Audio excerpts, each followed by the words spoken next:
So today, till the last session, we were looking at the Upanishadic approach to understanding the truth or exploring dimensions which are beyond the reach of our five senses. We were looking at that in the philosophical aspects and so on. Maybe metaphysical aspects also.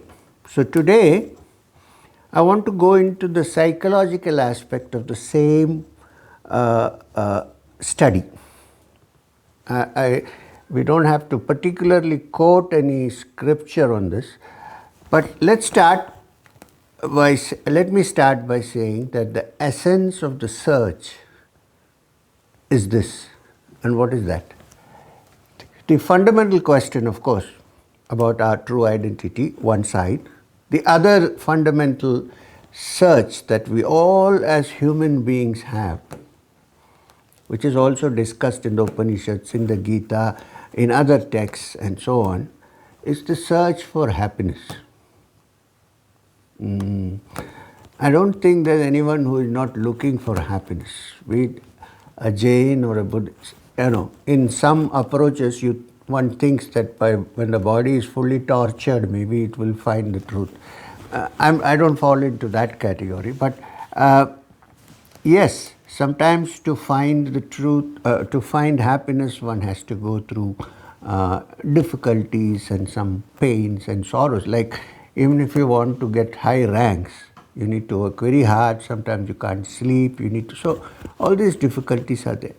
But what is it, a single thing that every intelligent human being looks for? What is it that we are looking for? If I go to IIT, or if I go to Indian Institute of Management, or if I don't go anywhere but go to a Vedic university and I study, or I'm single, I feel I'm not happy. So what is that question? What are we looking for? Then I'm single today, and I think, I'm single, everything is okay, but I'm not satisfied, I'm not so happy. So what do? I look for a girlfriend, or I try to get married, or whatever, whichever way it is. And then I think now my happiness is going to be complete. Now we can ask all married people if their happiness is complete. I'm a married man myself. Or if you have a girlfriend, don't you start? There's nothing wrong with this, please. I'm not criticizing anything. I'm only saying when you have a girlfriend, in the beginning it's nice and happy and so on, then you end up with another set of problems. Oh, why you don't want your neighbor to look at the girlfriend? So it starts again. Okay. So there are two factors here. One is every human being seeks happiness in some form or the other. And whatever we do, it's for making us happy. Nobody wants to find sadness and sorrow. Everyone looks for happiness. So, not only happiness, but also every human being feels that if I expand my horizons, if I expand my mind, if I go beyond my little self, perhaps I can embrace the wholeness, WHOLE, whole, and then be happy. Again, it's a search for happiness. So this is common for all human beings. Now this is something interesting. The ultimate truth, if there is an ultimate truth, at the moment we are just discussing, according to the Brahma Sutras or Vedanta or the Upanishads, has been given a very beautiful name, a term, and it's called Saccidananda.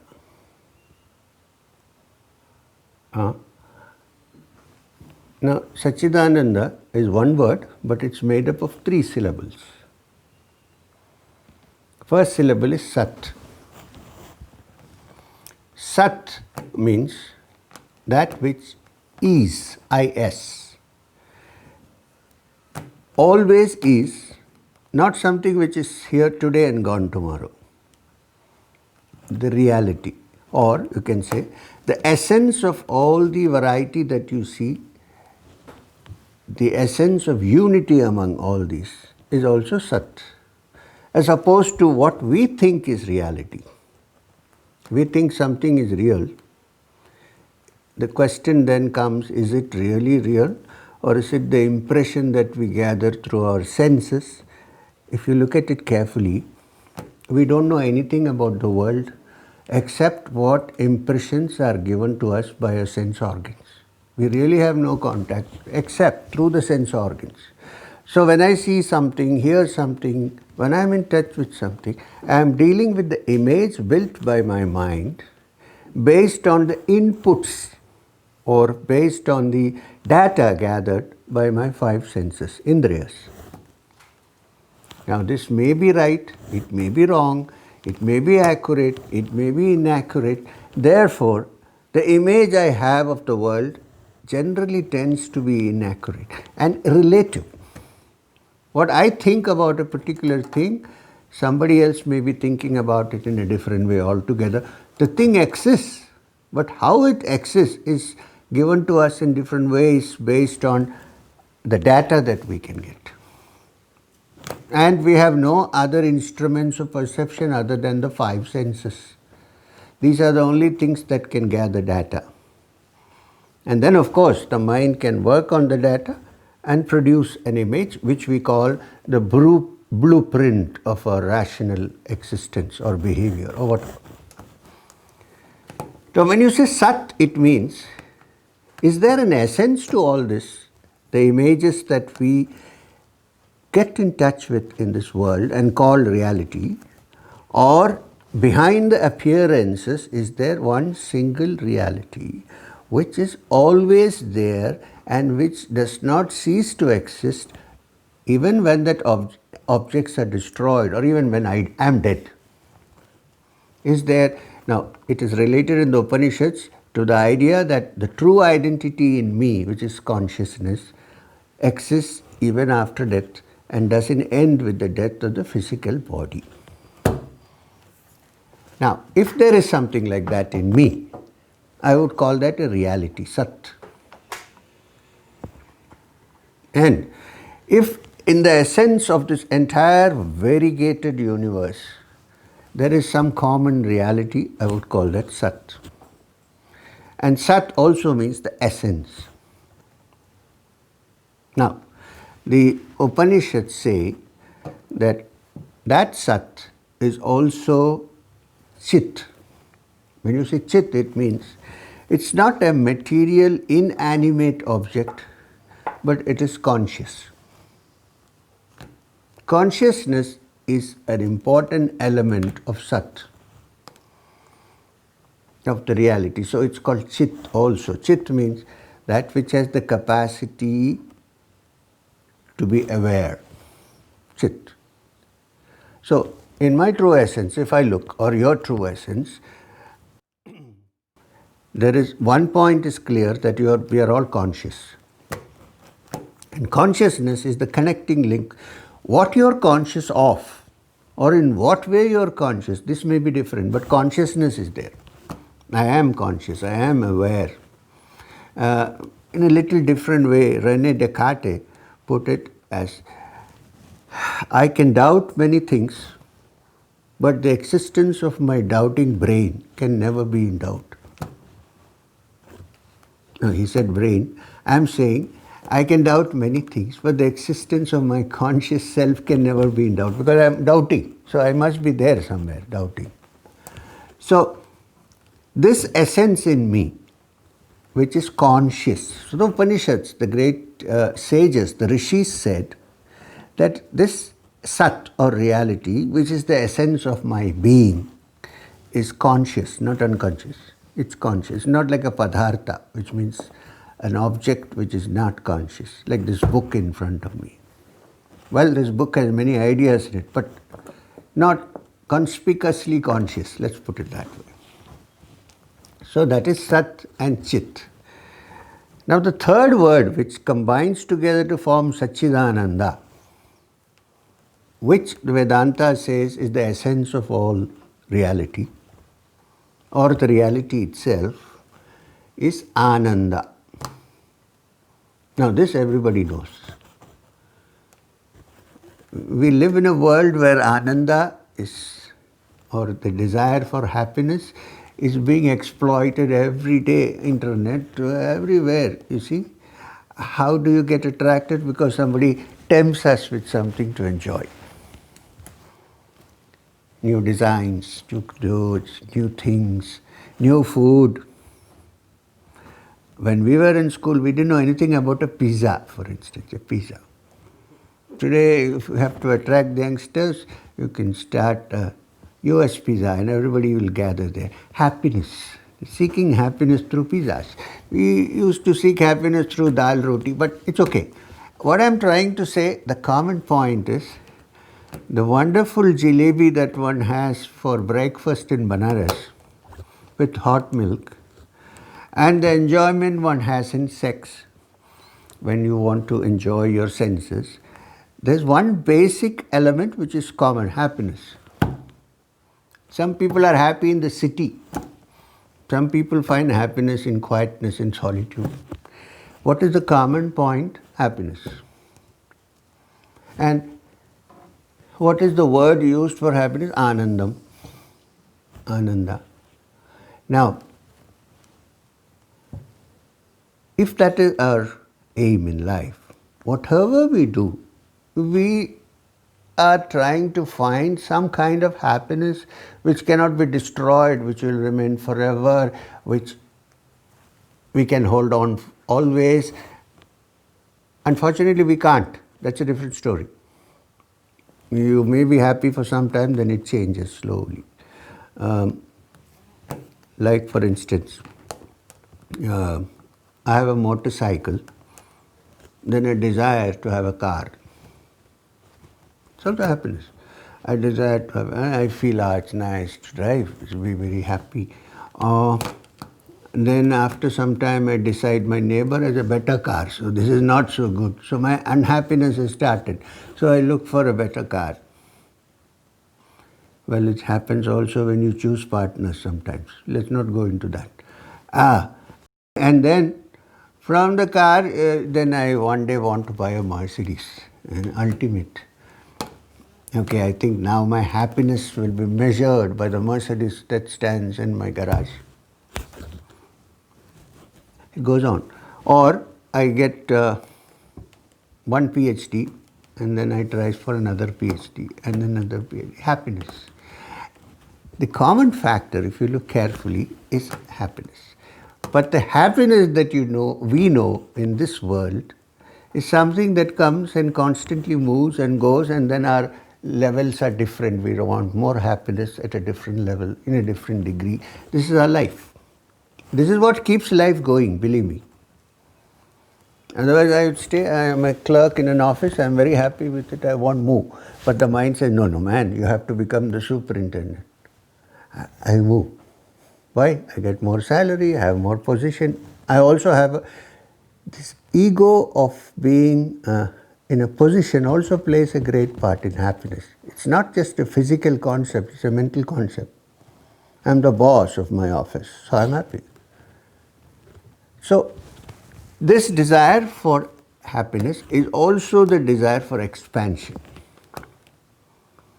Starting from the little single cellular organism, which for some time remains single cellular, and then in an expansive mood splits into two, binary fission, and becomes two entities. A human being, I think I'm happy, but my happiness needs to go even beyond my death. So what do? I make kids, children, so that when I am dead, that genes continue to experience the happiness of the world. Expansion. Today I have little knowledge. I'm not saying any of these things are wrong. I'm saying these are facts.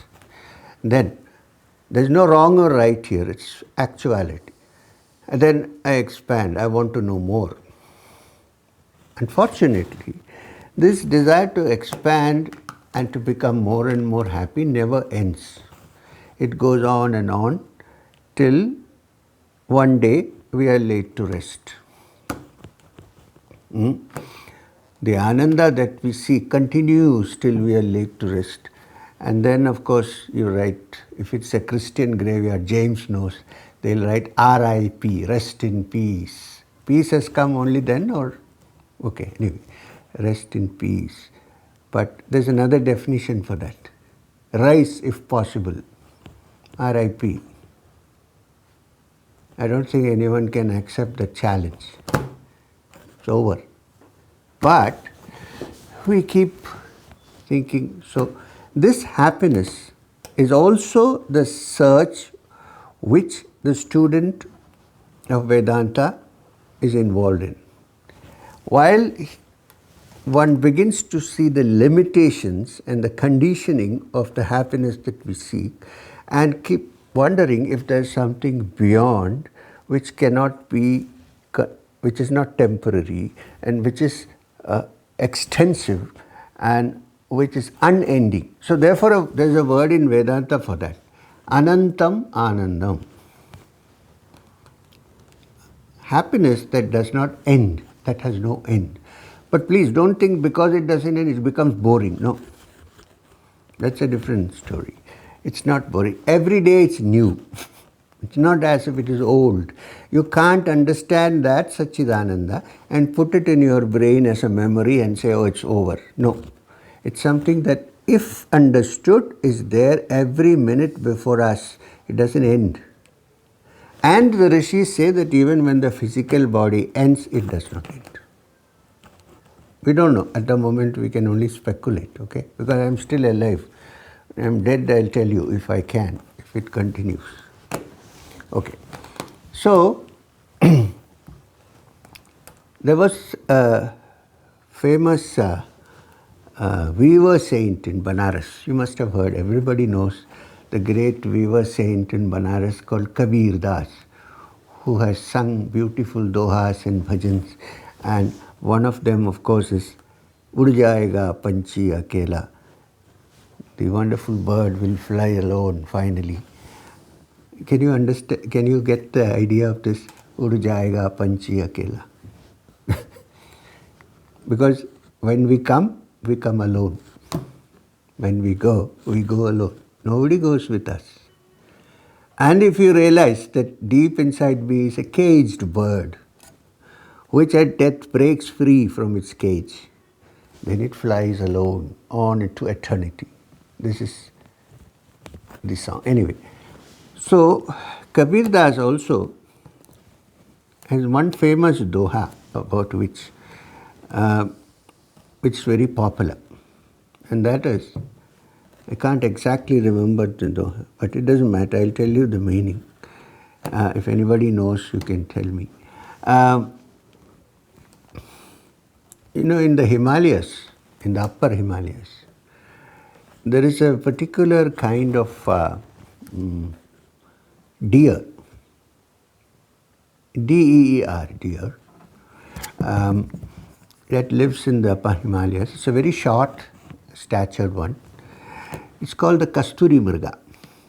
It means it's the deer that produces musk, M-U-S-K, musk. You will see musk in many perfumes. It actually comes from the musk deer. Now this musk deer has a little pouch below its abdomen somewhere. And in a particular season, it's basically meant for breeding. In a particular season, this kasturi or musk is created there. It exudes like some of the saps in certain tree barks, it exudes. And then there is this beautiful fragrance in the air. Beautiful fragrance. The poor deer, here it could be D-E-E-R or D-E-A-R. The poor deer, wondering where the source of this fragrance is, and not knowing that it is coming from under its belly, goes looking for it everywhere in the forest, searching for the source of this beautiful fragrance that is coming out. It pokes its snout into thorny bushes, bleeds, but cannot understand that it is coming from its own belly, underbelly. Kabirdas said, this is the state of the human being. The essence of the kasturi which one seeks is within oneself, and one looks for it everywhere. Of course, sometimes you get temporary, you want to eat an ice cream, fine. So you have an ice cream, temporarily you're happy. But for some people it can be unhappiness. Next morning you have a bad throat, some don't. I'm not talking about that kind of happiness. If there is a permanent happiness, which doesn't go, which is always there. And therefore, the great teachers from Kabir, before Kabir, there are other orders of teachers. This Naqshbandi order of the Sufis also talks about this. They say this essence is in the heart, not physical heart, not the organ that pumps blood. When I say heart, you can say it's an expression like heart of the matter. We have an expression like that. This is the heart of the matter. So that this essence, this kasturi, this fragrance is in the essence of one's being. And not knowing it's here, we are looking for it everywhere in the outside world. So the teaching is, turn inwards and look, and you will find the jewel that you seek inside yourself. When you have found it, then like the great mantra of the Mahayana Buddhists, Om Mani Padme Hum, Om jewel in the lotus. Some people think it's the Buddha. The jewel that is in the recesses of your consciousness, in the lotus of your heart, that I seek. Om Mani. Mani is jewel. Padme Hum. Hum is a Bijakshara. When we come after the next sessions to the practical, I want to also discuss the sounds like Hum, Om and things like that. Hreem, for instance. So, this is what we seek. Now the yogi, the Rishi says, I'll give an example. How to roughly go turn inward. Now, turning inward has a beautiful term in Vedanta. It's called Nivritti marga. And looking for happiness outside is the Pravritti marga. Now, to have happiness in this life, even ordinary happiness, one has to balance this Pravritti and Nivritti in some way. You cannot entirely live with Nivritti in this world. But if you want to find true peace and happiness, you need also not only live with Pravritti, but also go into Nivritti. Both are there.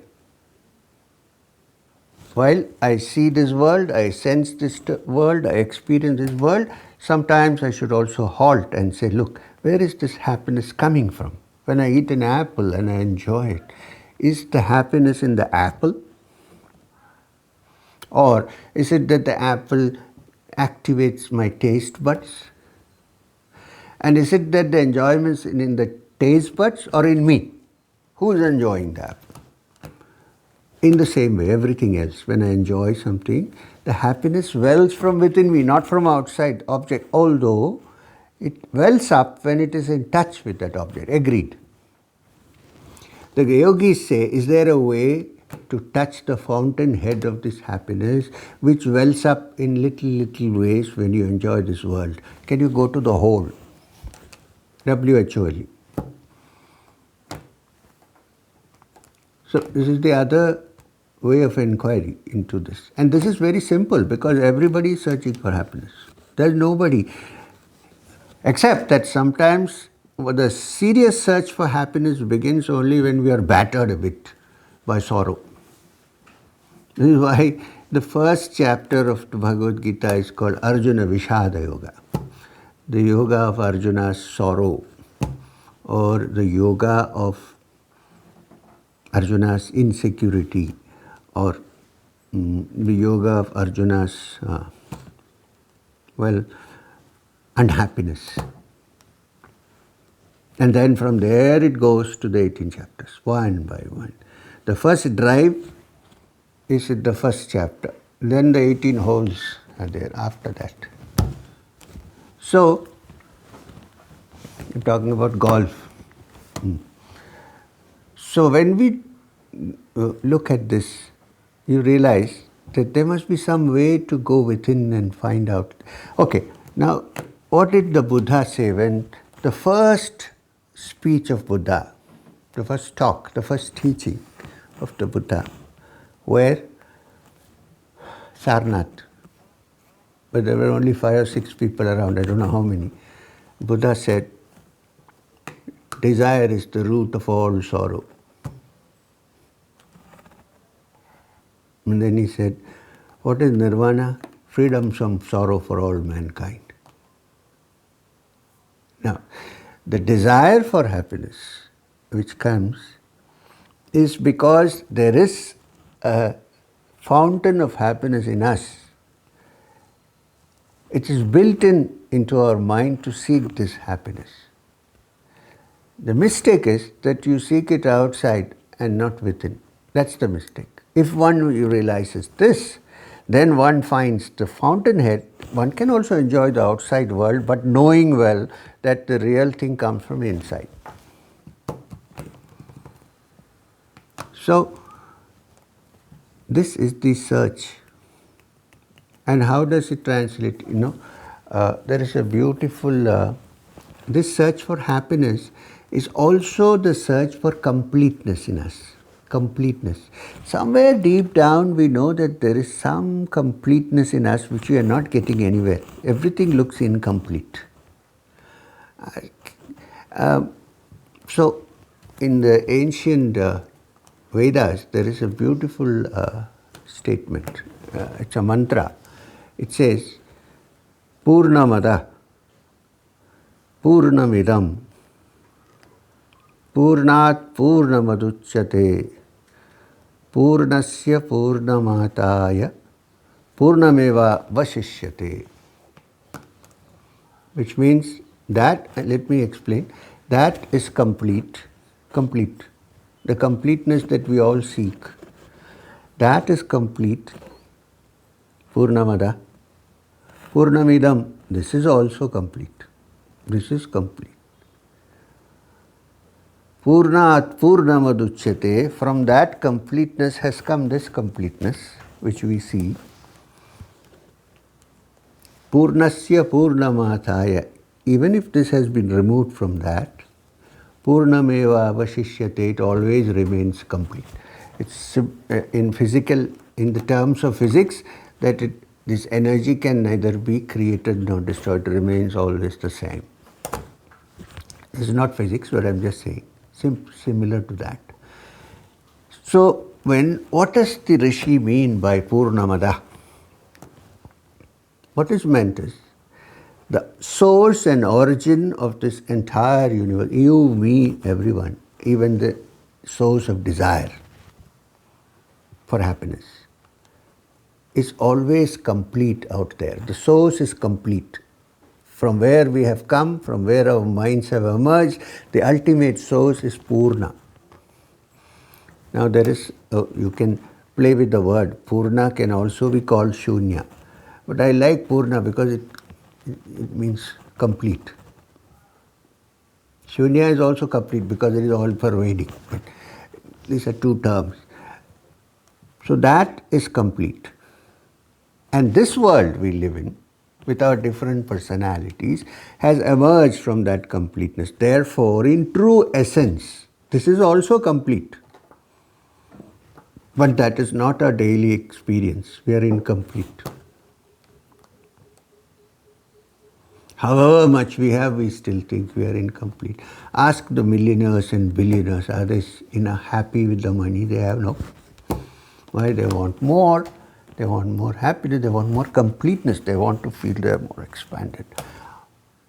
Even when you form an organization, it is the essence that we want to expand and become many and not remain only single. When you have a family, we feel that family is my unit. So it has expanded from my little unit to the whole family.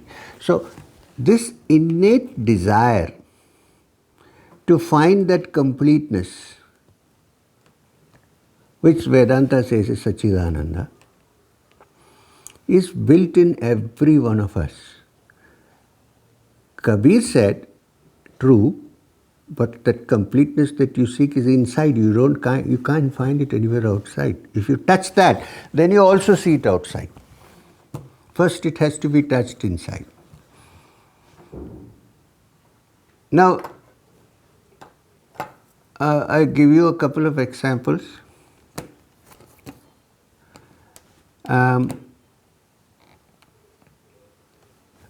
Like the example of owning a car, which we discussed. The desire for our expansion, for complete happiness goes on and on. Even if we find the best position that we seek, it's still there. The desire to expand is the whole evolution that we see from a single cellular organism to this whole complex humanity that we have. This is all part of expansion. Why? Because externally we are trying to reach that which is not limited by our single, small little personality, is beyond. And the Rishi says, when you touch that, you have touched the essence of happiness. Now, one is to turn within. Can I use the Bible, the New Testament? Say one of the great yogis, who wandered the face of the earth, maybe in Jerusalem 1,000 years ago, or I don't know, 2,000. I'm not very good with figures. If you consider it from the Indian's perspective, he could be called the ultimate parivrajaka, a person who keeps moving. In Gita, there is an expression, aniketa, one who has no house. Why? Because the whole world is his house. Aniketa. So, and nowadays is not a good word. In the West, if you say homeless, finished. You're out. But at one time, in India at least, people deliberately took on the vow of homelessness. When the Buddhist monk sets forth, sets forth means gacchami, which means leave the comfort of home and walk forward. Delimiting oneself in some way. So, what did this great parivrajak say? He is on record, if the Bible, St. James version is correct, on record saying that the foxes have dens and the snakes have holes, but the Son of Man has no place to lay his head. Perfect example of a parivrajak who doesn't stay for more than 3 days in one place, keeps moving. And what did he say about this inner thing that we are seeking, we are discussing today? He said, lay treasures in your heart where thieves do not break in and steal. So we all have that treasure. We all have that money in the Padma. All of us. How to reach there? The path is to turn within, which is Nivritti marga. Now, psychologically, the science of psychology, which is essential to explore one's consciousness, is there in the science called yoga. Don't just look at yoga as abhyasa, that's only the sadhana pada. Read the other chapters, samadhi pada, What are the layers of consciousness? Why do we think this way? It's all discussed by Patanjali and various other yogic textbooks. And yoga is very important. Simply by thinking of these matters, only 0.5% of humanity can probably touch that, because our thought process is not so refined. For the others, one has to have some practice by which the mind can be expanded so that it begins to touch and understand these matters. And that process is the practice of yoga. The Bhagavad-Gita, at the end of each chapter, says this. Iti Srimad Bhagavad-Gitasu. This is the Bhagavad-Gita. Upanishadsu. It is also the Upanishad which we were discussing. Brahma Vidyayam. What does the Upanishad teach? The knowledge of the supreme reality, Brahman. Then what is the next word? Yoga Shastri. So what you theoretically understand about the Upanishad needs to be understood and experienced through the practice, and that practice is yoga. It is the connecting link between your understanding and your experience. So when the yogi talks about this, we want to examine something carefully. Let's go back to the example of the car. Nowadays we all like to have a car and drive and so on. I try, my car becomes bigger and bigger and bigger and bigger. Or one day it was Suzuki 800 Maruti, and tomorrow, like the Maruti, the god of wind, it has flown up and it has today become Rolls Royce, let's say, parked in my garage. How long am I happy with this? Until I see something better. So, suppose I wish to have a Mercedes. I worked very hard. I got loans, I did everything, and finally I got a Mercedes. I'm saying this because I also love driving, so I'm giving you an example. I have a Mercedes parked in my, I don't have, parked in my garage. Okay? I'm happy. I feel I'm complete now. Everything is over. I'm complete, I'm happy, I'm full. So what I think normally is, because I have acquired a Mercedes finally, I have fulfilled my desire and therefore I am happy. Now the yogi looks at it in a different way carefully. We can also look at it. We are all yogis in some way. Is it that happiness has come about? Is it because I have a Mercedes parked in my garage? Or that for a small period of time at least, my mind has stopped craving? Look at it in a different way. The craving for the Mercedes is gone for some time, till I begin to crave for a Rolls Royce afterwards, but it's gone for the time being. Because it's gone for the time being, there is no desire, I'm happy. This constant craving to grab has ceased to exist temporarily, because I think I have found something which I wanted. May not be lasting, but at least now. So I am very happy. So what is it that causes my happiness? It is the absence of craving. When I suddenly find a gap in my craving, then I feel satisfied, full, happy. So through that happiness, I feel I am moving closer to my completeness. And that completeness, according to the Upanishad, is my true essence. But then it doesn't remain. Why? Because another craving steps in. So the yogis say, if you look at the gap when craving ceases for a little time, for a small time, at least for a small period, then you see that that happiness is a result of your mind state and not what you have acquired or not acquired. Right, this is Nivritti marga. So turn within and look and figure out that deep inside you there is a beautiful river flowing calmly, which is the river of happiness. And that is your true essence. You don't have to get it from anywhere. Nobody has to give it to you. You just need to turn around and look and say, this fragrance comes from this little bag under my belly, not in the outside world.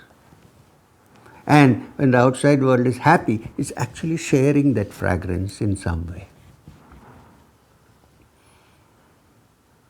Now, this is the other approach to understanding the reality, which is called Saccidananda. Now, we have 15 more minutes or 10 more minutes, so I want to approach it in a little different way. Now, in most of the Vedantic texts, the word used is Saccidananda, Sat-chit-ananda. However, there is a very little not so easy to understand text on Vedanta, which is part of the curriculum of Vedantic study, and that is the Brahma Sutras. They are also called the Vedanta Sutras of Vyasa.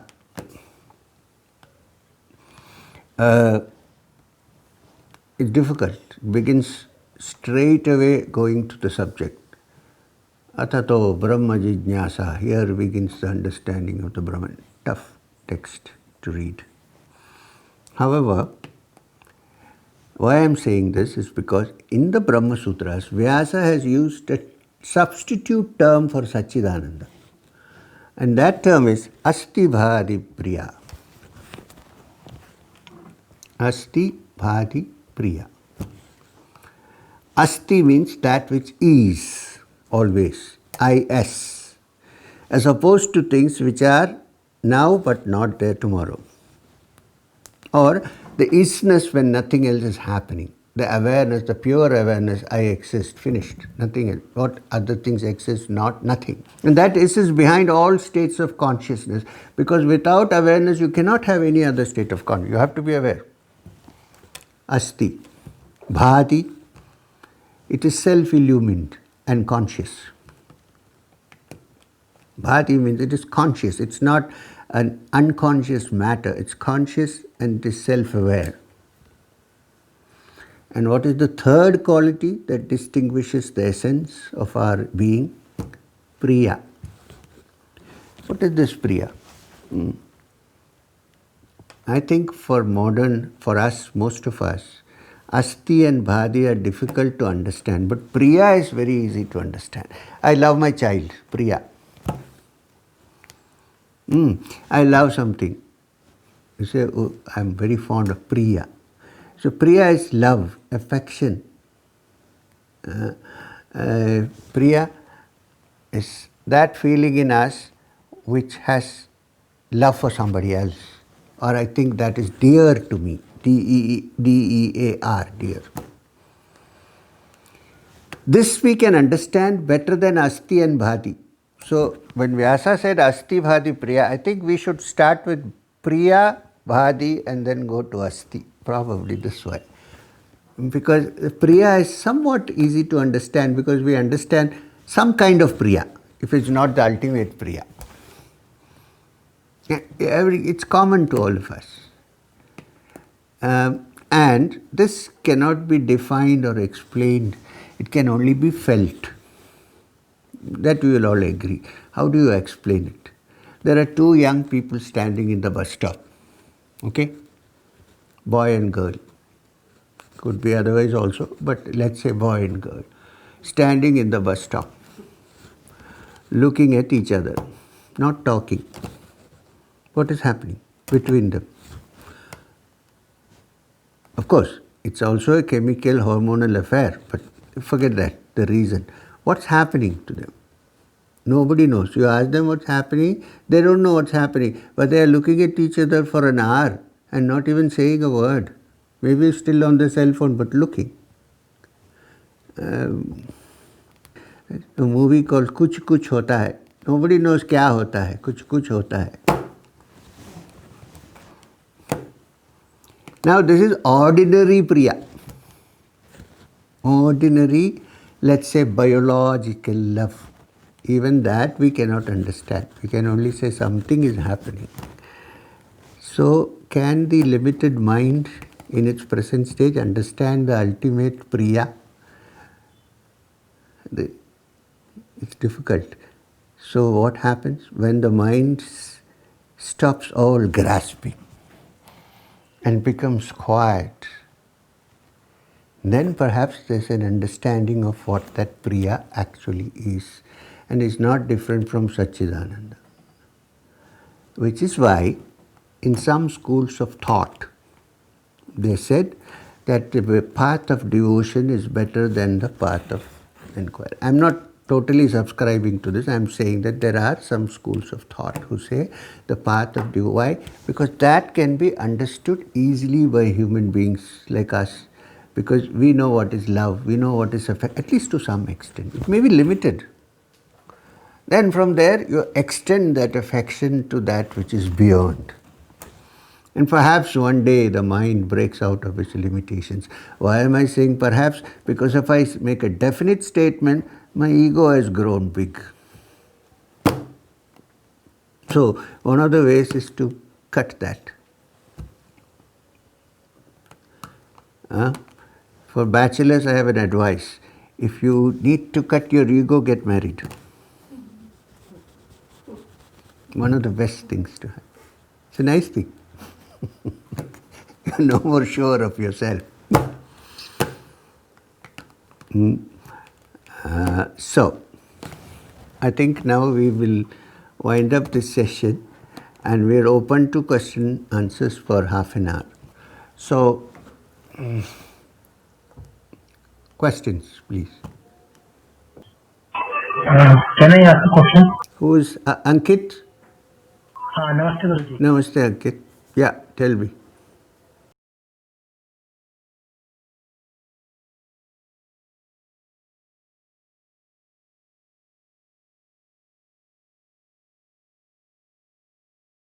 I know what you're trying to say. You are now worried that if you go and search for the inner being and try to be free, then you may not be able to live in this world and have a little bit of attachments to. Is that what? I think somewhat similar question. Yes. Yeah. So let me tell you that this journey within is not a cutting out of all that is external. Because you will be in this world, you cannot go out of this world. We have to live in this world. I'm not saying that you should cut yourself out. For instance, if you enjoy jalebi, if you search for the inner, it doesn't mean you need to cut off your jalebi. You know what I'm trying to say? But keep in mind that that is not the ultimate happiness. That's all I'm trying to say. But also keep your limit to your jalebi, otherwise diabetes chances are high. So all I'm trying to say is, while you enjoy this world, understand and observe that this is not the ultimate. One has to transcend it at some point. If one feels like transcending it, if one feels like staying on, that's fine. But the thought that there is something beyond this should not be allowed to go off. Then you are still exploring. You know what I mean? Okay. And you can decide if it is right only when you attain the goal. Before that, we can only say I am speculating. Suspend my judgment. Let me look. Right? Good. Yeah. Thank you, Ankit. Thank you, Guruji. Thank you. We next have Surli with a question.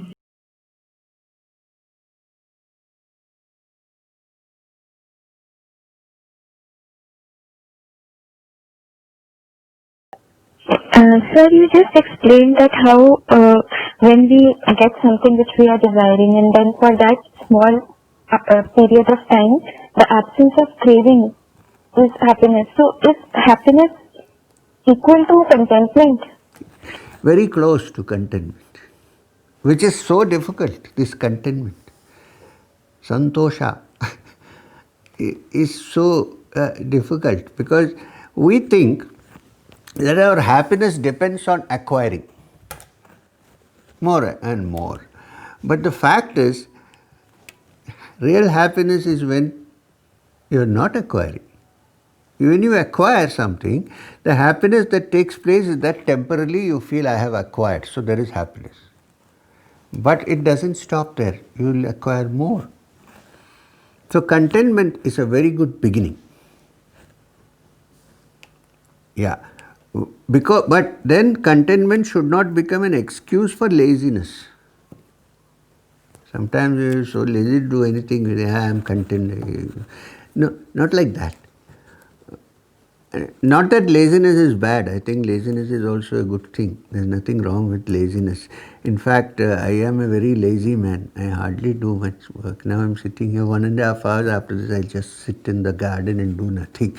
But then you enjoy the nothing. You're not bored with it. Right? Yeah. Okay? You're thinking. Thank you, sir. Thank you, sir. Thank you.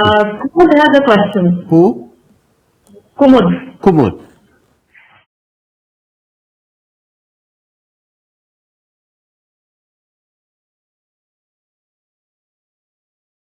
Namaste, Guruji. Namaste. My question is that how can we be sure that we are on the right path of finding the real happiness? This is difficult to say, but you stumped me. How do I know I am on the right path? So that means at least you are on some path. If there is no path, then you won't ask this question, am I on the right path? Right? Yes. So this is a very relative question. What is right for one person, the path, may not be right for another person. Like, for instance, if you are a heart person, which means a devotional person, you may be searching for truth through the practice of what is known traditionally as Bhakti Yoga. Now that path may be okay for you, right path for you, but it may not be right path for somebody else. There are people who are very intellectual, who like to understand everything through speculation, through discussion. First, if you tell them Bhakti, oh, this is all bunkam, emotion. So that is not the right path for them.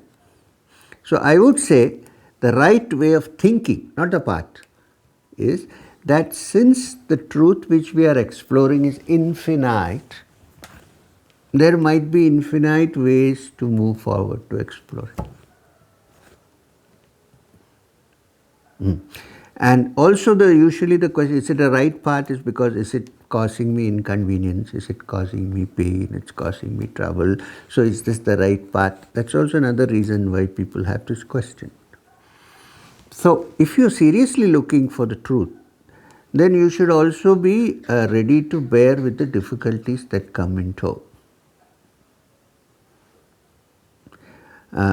If you are a serious spiritual seeker, there are only a couple of things which will distinguish you from not being on the right path, which is, by seeking the path, are you causing harm to others? By seeking the path, are you become more selfish and self-centered? You know what I mean? By following the path, are you creating trouble and problems for others? If these three things are not there, then you are on the right path, no matter which path you are going. You understand? Yes. Yes. Thank you. Thank you, Guruji. Thank you. Thank you, sir. We next have Vishwajit with a question.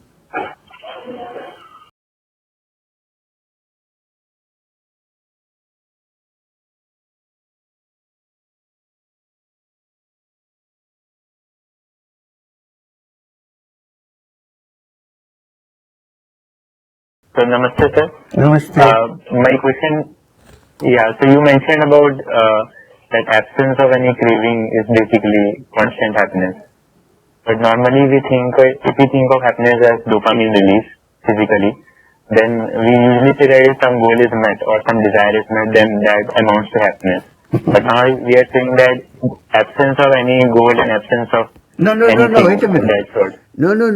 You got me wrong. Not absence of any goal. There is a goal. And the goal is to find ultimate happiness, which is more than normal happiness. So the goal is actually much more defined. One second. Now, There are ways and means in the practices of meditation and spiritual discipline where you can release this dopamine without craving for anything outside. There are ways of doing that. The whole practice of pranayama and chakradharana are meant to increase or meant to release these wellness factor hormones in the human system. So when this happens, then you are happy even without the aid of external things. I'm not saying you should always be free of, but even without the aid of external satisfaction, you learn how to be satisfied with it. You don't have to have an object. That is about certain practice, but what I'm asking is if you don't have any kind of goal and any kind of desire, but would that even amount to like happiness? No, I don't think. You will not be happy. Try it. You can't remain in that for 1 minute. You will be forced to come out of it. At least you will have the goal for spiritual fulfillment. In the last class, you were mentioning about this mind stroke of insight. So in that, she basically had her left brain shut off, and so she said that she was absolutely in the present moment.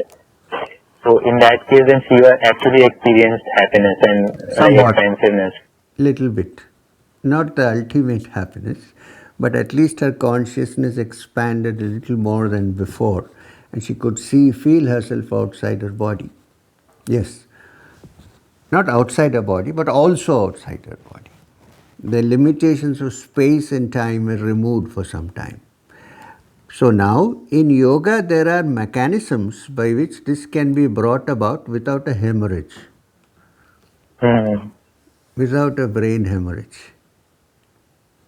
Yoga, so in that case, that means if in a particular state, let's say of samadhi, if somebody is experiencing that expansiveness, then does that mean that there is a constant release of dopamine? Because if you are constantly being happy about it. There probably is. I have no idea. There probably is. But too much dopamine is also not good. Huh? It can create other problems. Sometimes too much dose of dopamine can cause hallucinations also. I am not saying that the cause of happiness is because of the release of dopamine. I am saying that when one is happy, certain doses of dopamine is also released into the bloodstream. And there are ways and means to bring it about. It's a this side, that side factor. When little bit of dopamine is released, then the mind becomes calm. Brain, let's say for the time being, becomes calm. In that calmness, you begin to discover deeper and deeper layers of calmness from there. And when you reach the ultimate, it has nothing to do with chemicals. Then it has gone beyond any chemical reaction. It may begin with a chemical reaction, but in the ultimate essence, it's not a chemical reaction. Consciousness is not a chemical factor, although it has certain coordinates because of which chemicals are released in the system. So are we saying that this consciousness, or the way we are talking about it, it is possible to have a state where there are no neural correlates, physical correlates related to that? Absolutely. Because when you say neural coordinates, then it immediately say existence of the brain, right? When we say ultimate consciousness in these matters, we are transcending the brain consciousness. You understand what I mean?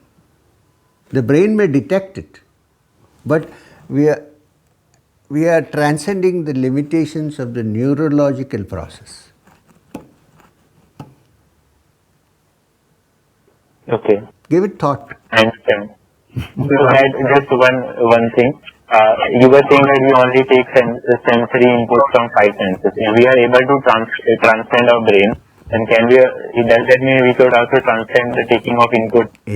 Exactly. So that's why we have the subtle centers in the human system which are beyond the capacity of the 5 senses. When people say the wisdom eye is open or something like that, then it's not only the five senses, something else is working there. When we come to the practical discussion, then I will come to this point. How it is also linked to some of the glands, ductless glands in our system. Even though it's not physical, it's linked to the physical. Okay, thank you, sir. Thank you. Thank you, sir. We next have a question from Karthik.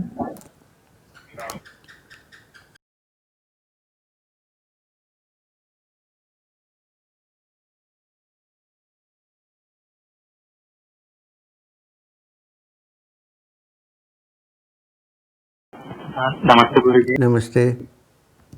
I want to ask that no matter how many times you read theoretically that the world is illusory, I did not ever say that the world is illusory. Did I in any talk say the world is illusory? I never heard it from you, but like usually when we read books and Vedanta and all these things, you feel like Jagat Mithya and all these things. Jagat Mithya and all these things doesn't make sense. Tell me. But it's never equal to our sensory input. Mm-hmm.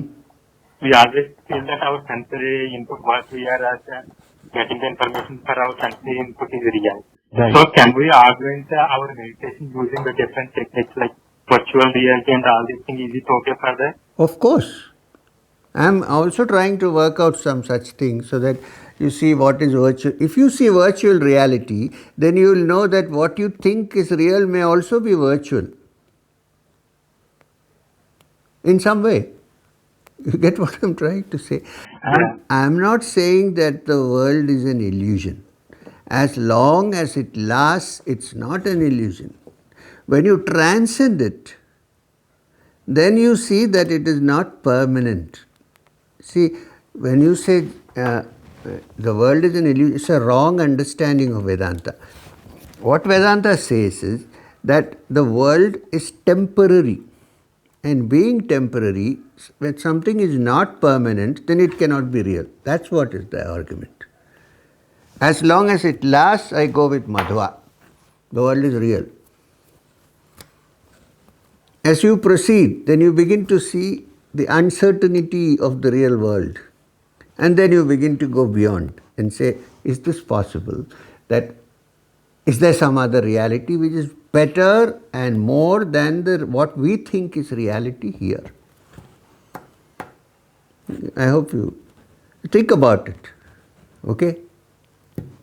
Huh? Yes, sir. If the world is totally unreal, as you said, then there is no TV screen in front, there is no me, nothing is there. No, that's not true. We are saying that the awareness of the individual who is sitting here, you and me, is more important, that consciousness is more important than the process that is going on. That is the idea.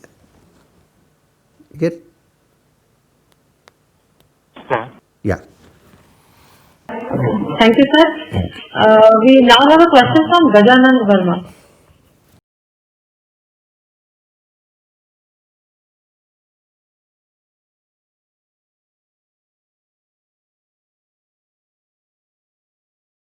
Yes. Gajanan ji, आइए. Namaste, Guru. Namaste. So I want to ask, like, when the desire for something, or say I desire for jalebi, I have to eat jalebi, after some time. So it starts, a thought starts generating bodily reactions like mouth will fill with water, Right. and it will, it will force me to do that, to do that action, Right. to eat jalebi. So before that happiness which I will eat, and then my mind will be happy and I will be happy. Before that, this craving comes, bodily reaction comes. Correct. Any thought is related to bodily reaction that will create mood or make me happy or sad like that. Right. So how to get rid of that first? Can there be a situation where any thought strikes me and I am not affected by that, and my body do not react to that? Yes, Guruji. There is a state like that where none of the cravings that happen to you, they're not shut off, but you are not seriously affected by those cravings. This state is possible. Now, this state is possible only through practice of certain exercises in sadhana. This is possible. So, in that stage, will this, there may be a stage where I am not affected by that reaction, or the reactions will stop. No, reactions will not stop. You are not affected by the reaction. As long as you have a healthy body, the reactions will be there. But you are not affected by it. You can look at it in a very impartial manner and say, no, I don't want it right now. That's the state. Not that the reactions will stop. A healthy mind and a healthy body will have all the reactions. But the reactions will not be serious enough for you to worry about them. Look, let me add. I also like this jalebi. Okay? But I am not craving for jalebi. You know what I mean? I also, when I go to Banaras, there is no better breakfast than a peda and a jalebi and hot milk. I understand. But sitting in Madanapalli, I am not craving for that jalebi. So what happens in the mind that is calm and quiet, which is in the state called sarvatra samabuddhaya, is that when something is available, yes, it may enjoy it, but it is not craving for it constantly till it becomes an obsession. The obsession is more dangerous than a craving. When a craving constantly comes, then that becomes into an obsession. That is what we have to guard against. It can be done consciously. How we can do that, Guruji? By saying stop. I am sitting today in Delhi and I don't get good jalebi, so let me think of something else. It's a practical step. You see, sadhana is not a magic thing. You, in the situation in where you live, you should be able to adjust and be free of your cravings. It takes practice. Thank you. Thank you, sir. Professor Bhupendra has a question. Yes.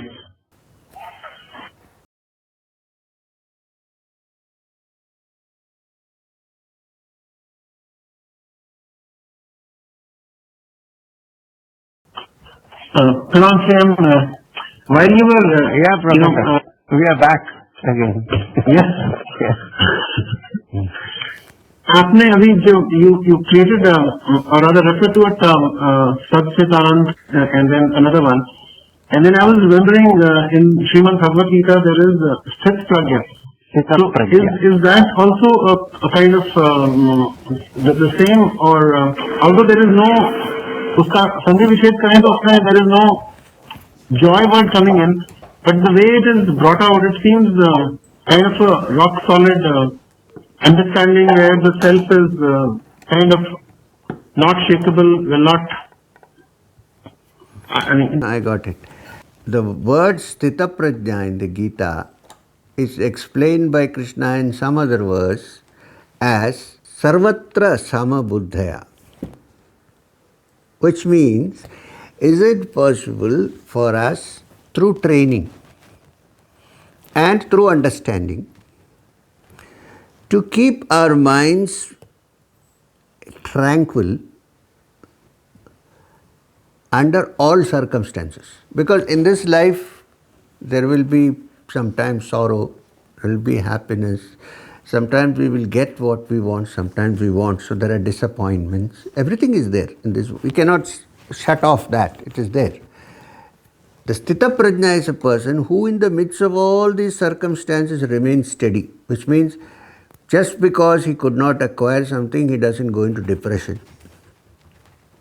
Nowadays, depression is so common. He doesn't go into depression.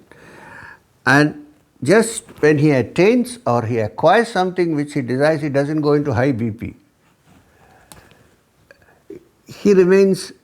So it's kind of similar to the training in Vipassana, to be in that state of witness, consciousness. I fully agree with you. It is. It's another way of doing it. But then my question is that by this, if one were to attain this mastery, can one reach a point where all knowledge is direct, like without having to depend on scriptures or on And I mean, you know it like there is no dependence on anything else. Like you. Absolutely yes, if you reach that point, when you reach that point. Till then, we need to depend on something or the other. Yeah. So the possibility. Of course, the possibility exists because you are freeing yourself from the limitations of the ordinary thought which comes only from the brain. You are transcending ordinary thought. So you are going to that part of consciousness which can function even when the brain is absolutely silent. So the possibility exists. In fact, sometimes you look at some of the achievements and discoveries of sages and you wonder how they hit upon this when they didn't have even the instruments that are necessary to find this. Where did they go? How? So because their consciousness is expanded. Sometimes it happens also in the case of great scientists like Einstein, for instance. I sometimes doubt if Einstein actually worked out his theory with his normal thought process. Sometimes I wonder. I'm not sure, but I wonder. Because he was a person who also said that imagination is more important than knowledge. So perhaps imagination and sankalpa, the capacity to visualize, may be sometimes more important than just ordinary rational 1 plus 1 is equal to 2. In this world we are talking about, 2 plus 2 may become 5. Not possible in arithmetic, maybe in higher mathematics, but not in arithmetic. In arithmetic, 2 plus 2 has to be 4. But in this field, do can be 5 sometimes. Which means you are transcending the ordinary mode of inquiry and have a direct reach. Just making it present, you're making it present to the fact that sometimes when you want to solve a problem, you just don't want to tackle with it, you just want to be away from it, be in silence, and something emerges. And that's something possibly you have a glimpse of. It's a glimpse of what we are talking about, a small glimpse. That in the gap between too much of trying to understand, in that calmness the answer comes sometimes. There have been known of people who have been thinking, even in science, of problems constantly, then I know of a person who, then he had a tequila and went to sleep. And the next day morning he had the solution. I'm not saying tequila gave him the solution, but I'm trying to say.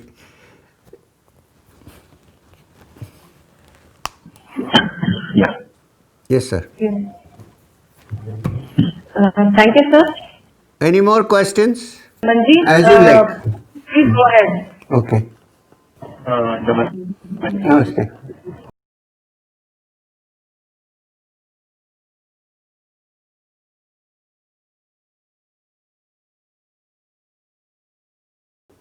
My question is like there are so many schools in Bhakti Yoga we have the Hare Krishna movement, then Vipassana is there, then inner engineering is there, art of living is there. So which path is good for me? How to choose this? First, you should have learned the art of deciding. Then we have to figure out, because everything won't suit everybody. There was one question previously asked, what is suitable for me? This young lady asked me, which is the right path. So I can't tell you which to choose. You have to think what is better for you to choose. If there is, for instance, if you are a total, like an ascetic who leads a simple life, who does it, for them there is a different path. If you want to enjoy the world and carry on with life, there is a different path. So while you talk of art of living, we should also learn the art of dying. Because that comes to everybody and we should know how to exit when it comes. Right? It's not just that. So we need to think carefully about I can't really tell you what is your path. It's up to you to choose. But whatever path you choose, you must understand that the search is for the ultimate reality. And make no compromises on that.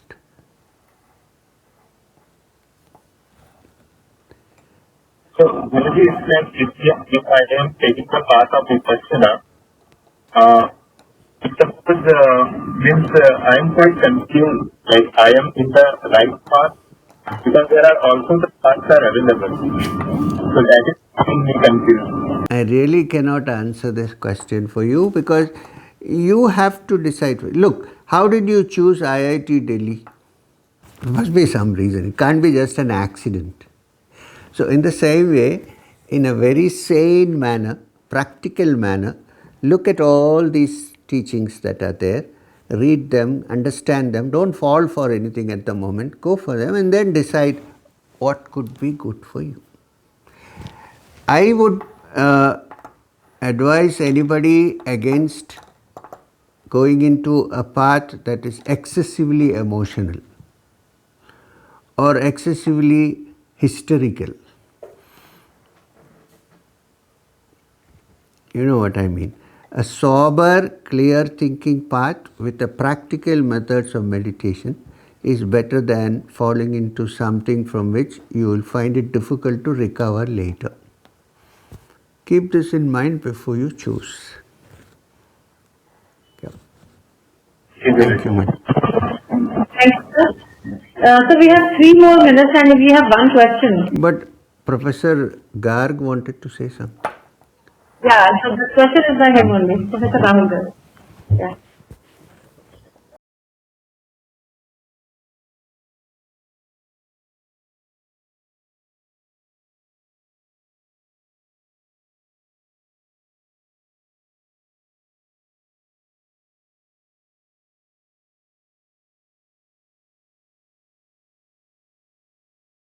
So, when we talked about, our inputs coming from senses, we also talked about dream where inputs come from some other place, from inside. And even in the awake state, there are people who hallucinate, for example, either they fall sick and they start seeing things or hearing things, or, by influence of some chemicals, they can also be in that state. Now, also in yoga and meditation, there are people who go deep into those states and they somehow, come out psychotic as well. So that danger is also there. And even if you look at examples of, Ramanuja, so, Dr. Bhuvendra talk about, is there a place I can get direct access to knowledge? And Ramanuja was a mathematician, had, lots of theorems without any proof. He would just come to it. Now the question is, even Ramanuja, one of the theorems that came to him was not correct, it was wrong. And most of them were correct, but one of them was not right. And the same could also happen, so again, for a person, how does one figure out that, the knowledge that is coming? No. See, the ultimate knowledge we are talking about has nothing to do with mathematical theories or equations or anything of that kind. Now that example of Ramanuja which you gave, where one theory came out wrong, now see, even if he had touched a source from which there is direct access, it still has to be interpreted by the brain. As long as you have a brain, it still comes through the brain. It is interpreted by the brain, so that the problem might have occurred where the interpretation connections were not okay. Because if some of the theories have come okay and some haven't, some equations haven't, so there is a possibility that it can happen. But sometimes it may not happen because you are dealing with translating that transcendental experience through an ordinary brain. So sometimes it can be right, sometimes it could be wrong. So therefore, the yogi is on this corrective attitude that he will not accept any effect of what is happening, but only accept the awareness of it. In awareness, there can't be a mistake. Aware of something, there may be a mistake. I don't know whether I am getting this through. The yogi is not seeking experiences or visions, which may happen because the brain is going through a different structure altogether at this moment. But what is seeking is the ultimate awareness where none of these things exist. There is no equation, there is no nothing. There is only pure awareness where there can't be a mistake because it is pure awareness. It's not something, not that like last time you said somebody had a temporal lobe epilepsy and said that I'm God. But the yogi is not trying to become God or to imagine that he's God. He's trying to touch the essence of his consciousness. That's it. And when that happens, one begins to understand that this consciousness also pervades everywhere. It's not what you call inductive logic. It's rather an actual understanding. I don't know how to put this. So that's what it is. So Ramanujam could have been wrong in some theories, no question about that. Thank you, sir. I think now we should wind up for today. Thank you, sir. Thank you very much.